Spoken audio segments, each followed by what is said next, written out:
Delighted to say I'm joined by Kevin McStay to talk about the Mayo football final.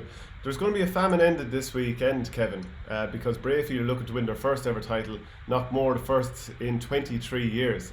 To you, is it an exciting matchup? Well, to describe it as a famine when you've already won one, Shane, or won many of them, the ones that Breaffy surely have would outstrip Knockmore's. Even though it's a long time for a big club like Knockmore, they've been my neighbouring club at home, and with a great tradition. And they built that tradition in quite recent years, in the early 70s, when they came from intermediate to senior. I remember very well. I suffered at their hands, and they won championships, generally speaking, in every decade. But this has been 23 years, 1997, for them. But for Breaffy, then, they've never won one, and they've been around the top table now for the last 4 or 5 years. And this is their golden era. There's no doubt. I mean, they're sprinkled with top name Mayo senior footballers.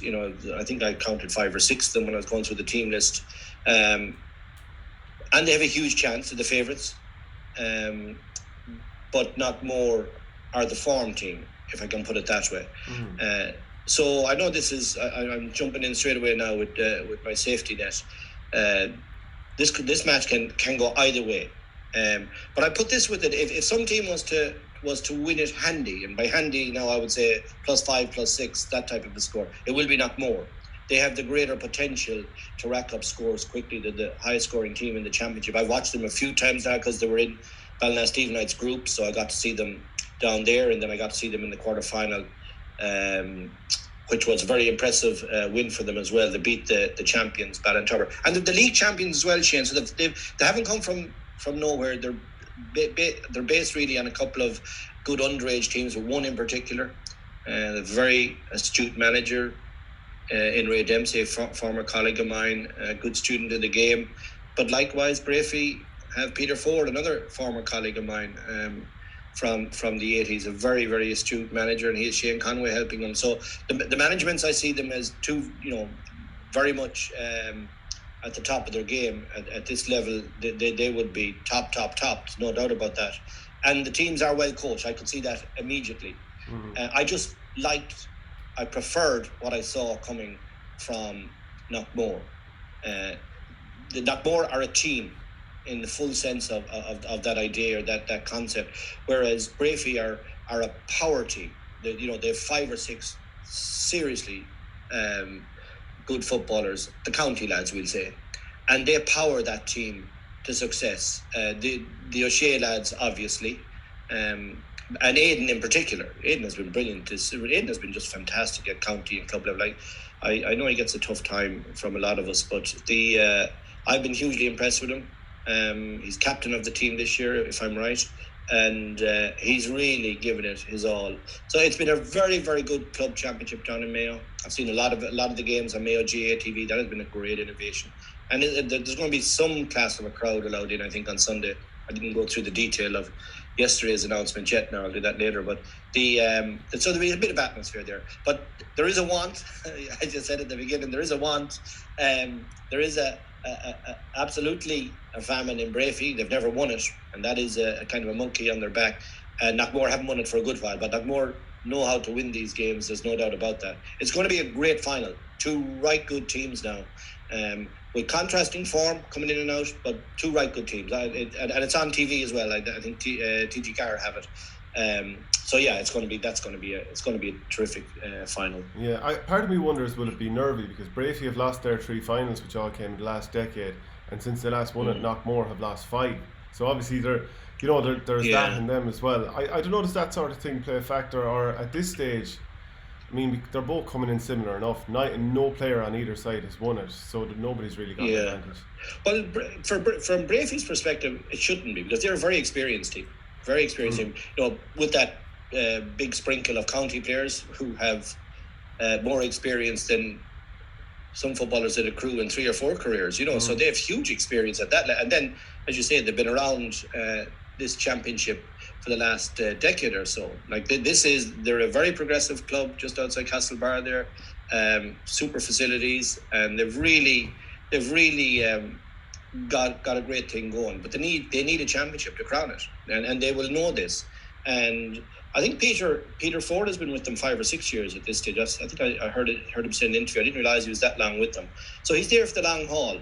And a manager that stays for that length, Shane, he knows there's something there, and he knows they have the potential to win it. And God knows they probably should have won one of them already. But this is the final chucker, if you like. This is the one that they, I don't know what their prospects would be with a lot of their top players getting older and Peter being there for another year. Would he hang around? There's going to be change if they can't pull it together this year. And there's no Connacht Championship after it or All-Ireland. So this is, a terminus game. This is it. It's all on the table. So they have a huge experience, Breaffy. So I don't know if nerves should come in. It's in McHale Park. It's like it's just a well-struck 50 away from the clubhouse, So I don't see that being an issue for Breaffy, other than the pressure that they will rightly put on themselves to win it. Sure, of course you'll put that pressure on yourself to win it. Whereas Knockmore, I didn't do the count on them, but from looking at them and the way they're built and the way they play the game, they look like they have maybe 8, 9, 10 lads under the age 21 or 2. They have a very young team. They would be the team that might be a bit edgy. But I think they get over it by they have a great sense of determination from what I have seen on them. So they're going to pour themselves into the early exchanges, which generally speaking cools the jets and the nerves just dissipate, if you like. Once they get stuck in and they get that couple of first few physical belts, and they're great tacklers, they're great harriers. They chase down every tackle opportunity. So that'll get them into the game very quickly. They won't be standing by, I don't imagine, wondering about it all and waiting for 10 minutes after the anthem or anything like that. Their tradition would be to get stuck in quick and make their statement. So I don't think it will be an edgy final. I'd be very surprised if it is, because they're two teams that are very comfortable with the way they play the game, and they're quite contrasting. As I said, Breaffy's game to me is a power game, and rightly so. That's what their assets are. But Knockmore's game is a team game in the real sense of team and cohesion and everybody being part of the drive. Whereas you'll see with Breaffy, 4, 5, 6 lads, they handle the ball all the time. They get the scores. They make the big plays. Whereas it'll be more spread out for Knockmore. So I think, said to you, I really think it's so tightly balanced. But if one team was to stretch it a bit, the potential to get up a big scoreline would rest with Knockmore. They have a very, very tidy full forward line. Darren McHale at 11 is very good. But I throw this in, Shane. Say if Peter Ford was to decide to sit on top of Kevin McLoughlin, and in a club game, if you nullify the top lads, you have a great chance of winning. It's different in county. I can identify you as the big threat, sit on you, but if I put too much attention on you, someone that we weren't really planning for goes off and has a man at the match. That doesn't tend to happen at club level. So I've no doubt they'll be watching Kevin McLoughlin very, very closely. Also, Ray Dempsey's young lad, Connell, kind of plays in the pocket a bit. He's a marvellous player. He's had a really good championship. They're going to push up and sit someone on him, I imagine, give him plenty of attention, because that's what an older team will do. They'll pick out the younger lads on the opposition and see can they unsettle them and maybe unseat them and put a bit of pressure that way. So it's very intriguing. It's very intriguing. I don't think Knockmore can do that because the fellas that be man marking are just too powerful. Like, you can't put a fella on Aidan O'Shea and expect him to neutralise him.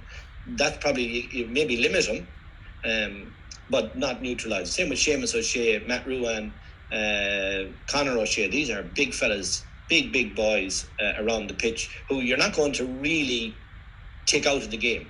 Whereas a younger, emerging corner forward, we'll say like Peter Knockton, who's very, very tidy now, really tidy, gorgeous corner forward. Young Orm at full forward. Again, but they get a bit of timber and a bit of bata early on. That can unsettle them a bit, but it wouldn't be in their nature either, Shane, for Knockmore lads to get unsettled by that, if you know what I mean. Yeah.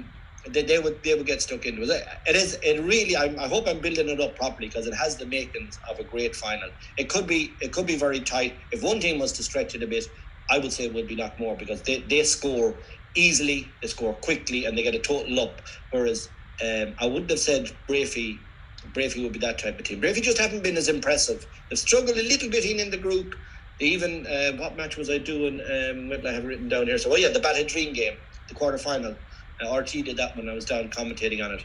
And Balla had Breaffy in massive problems until Gene Hanley got the red card. And then it all turned. Now, they did beat Westport when they had to, and they beat Castlebar when they had to in the group. They've won when they've had to, when it's been put up to them. But Knockmore have been more impressive on the trip. Yeah, well, Knockmore's thing from my research, I was talking to Colm Gannon out there, a journalist. He was talking about that they have a very good system. They flood the defence and they leave Peter Knockton, who scored 7 against Ballina up front, and Aidan is a big threat up there. And he was talking about, I was watching the Mayo News podcast, I think I was listening to that, and they were talking about how Ray Dempsey had brought through 4 minors, including his own son, who you've mentioned there already.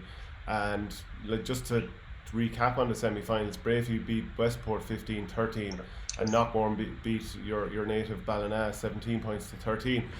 So the question then comes back to Kevin McLoughlin. Who goes on him? Is it like James Minogue, who would have picked up Paddy Durkin in the Mitchells game? And then who stops Aidan O'Shea? Because not everyone has a Lee Keegan that you can put on him. Yeah, and O'Shea is obviously likely to drop into full forward. But young McHale is the captain of the Knockmore team, the number 3. Now, he'd be giving away, a foot and a half to him, I'd say. But he wouldn't be giving away anything to him in terms of determination and drive and contest. They don't have anybody to match up Aidan O'Shea. I think that was the point I was making, Shane. They just don't. Very few club teams would have. Very few county teams have that type of a matchup. So that is going to be a huge issue. I wouldn't know the fine detail of Breaffy enough to say who might push on Kevin McLoughlin. And that wouldn't be simple either, because Kevin McLoughlin is very athletic, he's very versatile, he comes from different areas, he doesn't just play in the pocket. He plays a little bit of midfield as well, and the odd time he drifts into 11, like he does get on the scoreboard. But he has massive pace on his first few steps. When he takes that first step or two, he's going away from you. He's not building up pace. He's hitting top pace very quick. So he's highly dangerous. I wouldn't know the Breaffy setup good enough to say, but I know Peter Ford and Shane Conway good enough to know that's a hammer that they'll be thinking, I got a hammer. You can't. I think Ballina made a huge error in not putting someone like Swanee O'Hora, for instance, who'd be our county defender, up on top of him, because he's such a big influence for them. But he's not the only influence. This is the point I'm saying about their team is well spread around the place. I wouldn't fully agree with Cullum's assessment either, that Peter Knockton is just up front and they flood the defence and break out. It's not quite as defensive as that, I would have said. They do have extra defenders back, but young Orm doesn't be back that often. They keep a presence, generally speaking, more than one up front. And their big advantage to Breaffy's is they are excellent foot passers. So they can connect with Knockton and Orm or Darren McHale from time to time with really top-class foot passing. And that foot passing the last day I saw was coming from Kieran King at 6, Conal Dempsey in particular. He was orchestrating a lot of it. Of course, Kevin McLaughlin's a really nice foot passer. He's a lovely slicer on the left. And of course, McLoughlin then comes at pace from time to time. So they don't just carry it, they foot pass it. They have a lot of flexibility in their offense, I think. But they do send. It's not quite a counter-attack system they have. It's better than that. Counter-attack is can be very deep, and if you're carrying on the counter-attack, it's easy enough to slip back. But if you're foot passing on the counter-attack, now you're in trouble, especially if foot passing is good. And Knockton and Orm are very elusive, and Darren McHale at 11 is very, very decent, and has shown us already in this championship he knows how to score goals. So it is going to be it's going to be a cracker of a final. Like both of these teams, as far as I recall, came through second in their groups. So they had the harder quarterfinals. Breaffy beat Ballydreen, and of course Knockmore beating Ballintubber, the 2-in-a-row champions. So when Knockmore beat Ballintubber, I suppose they put the rest of the county on notice that they're a serious team for this year. I kind of thought it was a surprise then that they went 8-2 up on Ballina, because you'd think Ballina would be so ready for what they're about to bring. And like, even from a Knockmore point of view, the fact that you backed that up and were able to tear straight into Ballina and put them on the back foot from the get-go, and I think never really be in too much trouble. Like, that was a serious statement of intent from this team. Yeah, and again, there's a little bit more detail just to back up the truck a small bit, Shane. They did come second, Knockmore, in their group, but they should never have come second. They blew a match against Ballina in the group stages. They had Ballina in the group. Ballina topped that particular group. And I was watching that on Mayo TV, and, just had given up the game with 15 to go. Ballina were bet.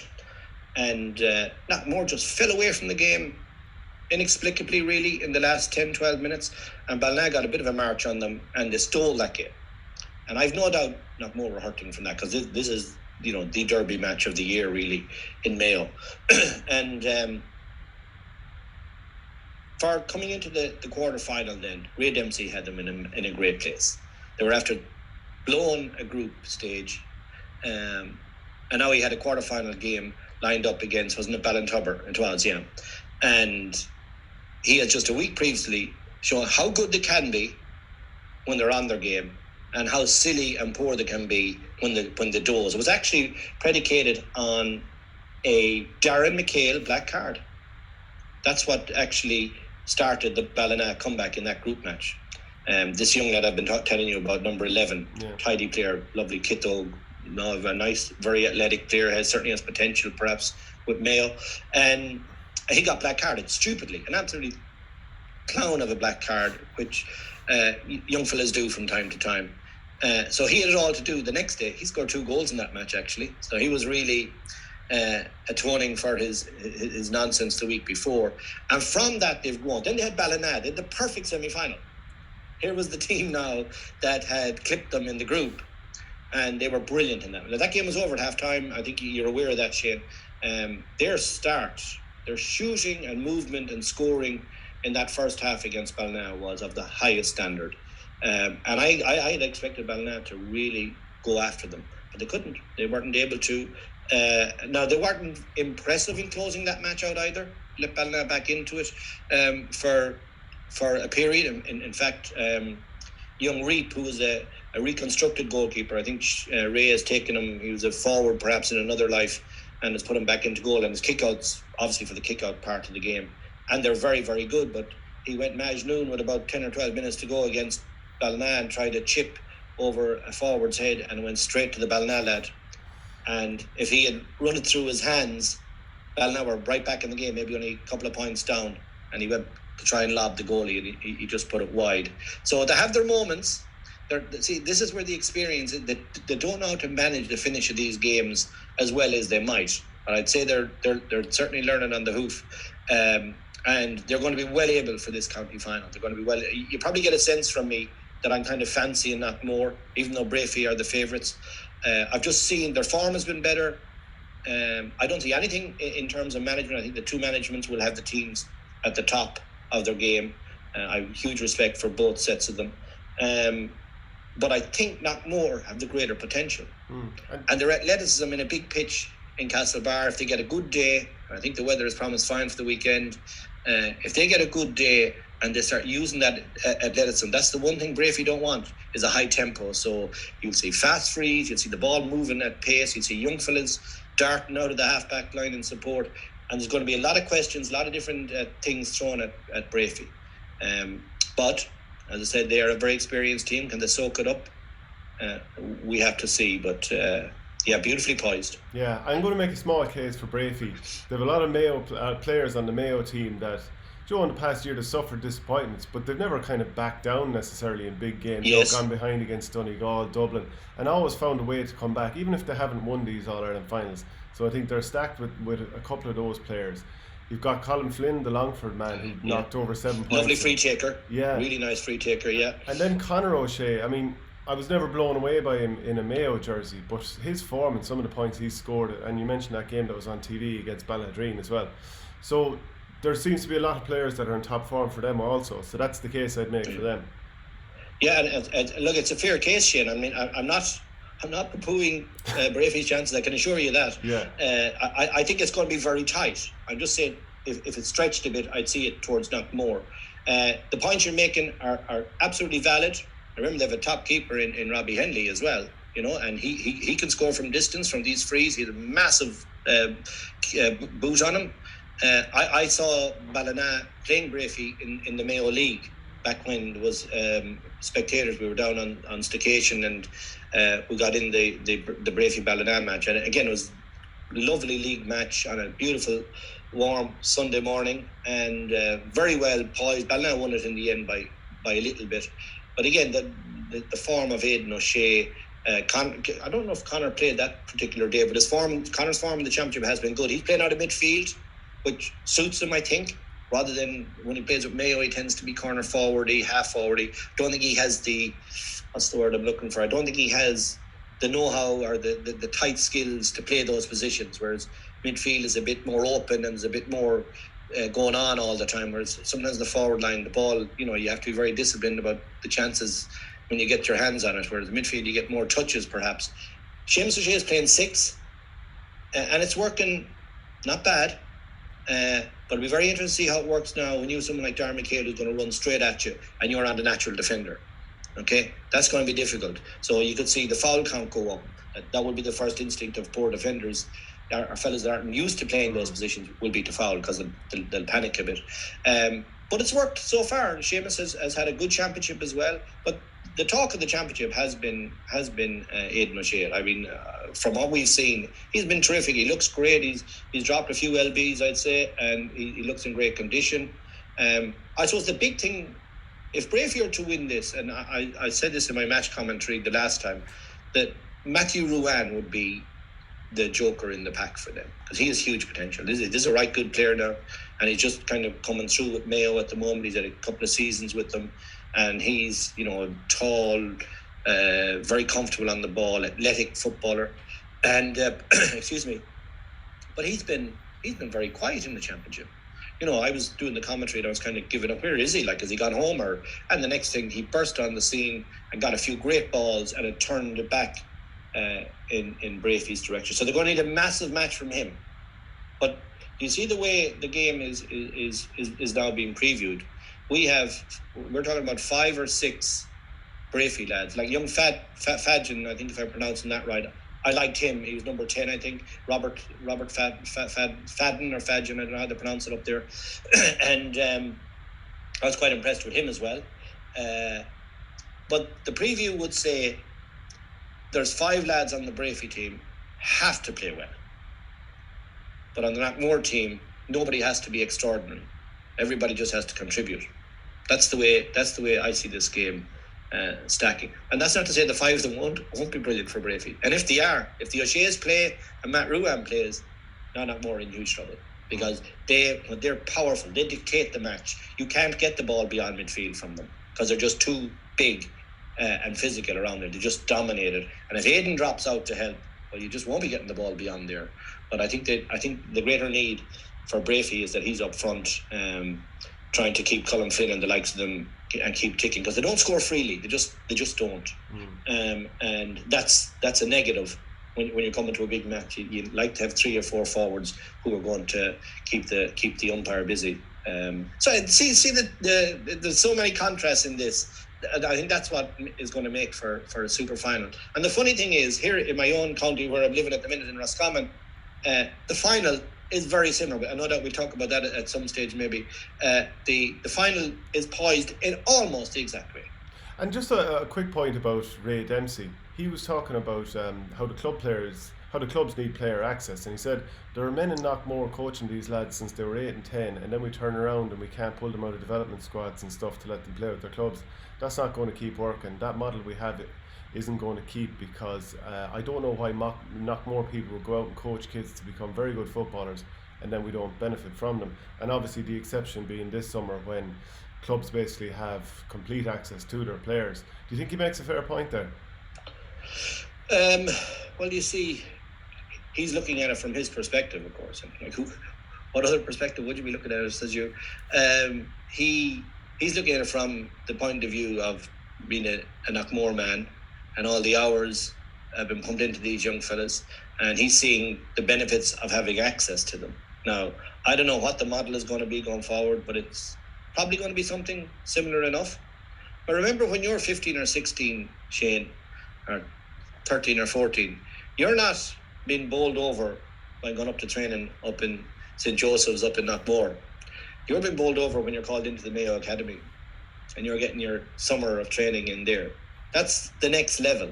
So the academy has its place. There's no doubt about that. And the best players in clubs will drift towards the academy. Like when you're 15, 16, 17, you're identified as a potential Mayo player or a county player. And that's just the way it's been for a lifetime. When I was a child, by the time I was 13, 14, 15, people were saying, just that fella could play for Mayo yet. That's what happens. So there is an ambition there for a young fella to get into an academy, to get onto a Ted Webb is our under 16 grade here in Connacht, get onto a Ted Webb team, or get onto a minor team. Maybe Ted Webb's under 15 these days. Get onto a minor group, and that's usually done through the academy, pretty much. And that's okay. That will work. But I think what Ray is talking about is keep the academy and all that, but there's a time and a place for it. When we go into the club championship, let's get into the bubbles that we had and have full access. I agree with that completely. You saw the product. The club championships have been superb. Any club championship I've watched, I must have watched 20 matches on GATV. Maybe 2 or 3 of them are a bit disappointing. Other than that, they were all great crack. And, you'd have a bit of an interest in, you might have a mate training the team, or you might have known some of the lads. The club does that to you. And the standard has been good. The standard has been very good, and there's been plenty of surprises. It hasn't just been one-way traffic. It wasn't always the usual suspects, which is good. And I think when they figure this out, and they're going to have to now, the pressure is on them to figure this out for next year. This will be some version of this will be the model where the gate closes and it's club, and nobody goes anywhere else because it works. Yeah, imagine we had to wait all this length of time to figure out and wait for a virus that was as obvious as the nose in your face. This would work if we just separated them. So I'm looking forward to seeing what the planners come up with. But it will be something along these lines, and Ray and all the club managers, I think, will be quite satisfied with that. But there's still a place for academies and playing for your county, and the thrill and the joy and the pride of all that. That's still a big part of who we are as Gaelic footballers and hurlers, and being a county man. And I think I can certainly say this for my club. When I was a young fella, the big thing for the club was always to support what was going on at county level. There was never a sense that your players were being held back from playing for Mayo. If you were good enough, they wanted you to play for Mayo, and I think that's still to be commended. I think it's still the way all clubs should be, but there should be a gap. You should have access to your best players, but you should always, with a view to saying one day, you can play for Mayo, or you can play for Tip, or whoever you can play for Dublin. That's what it's all about, in my view.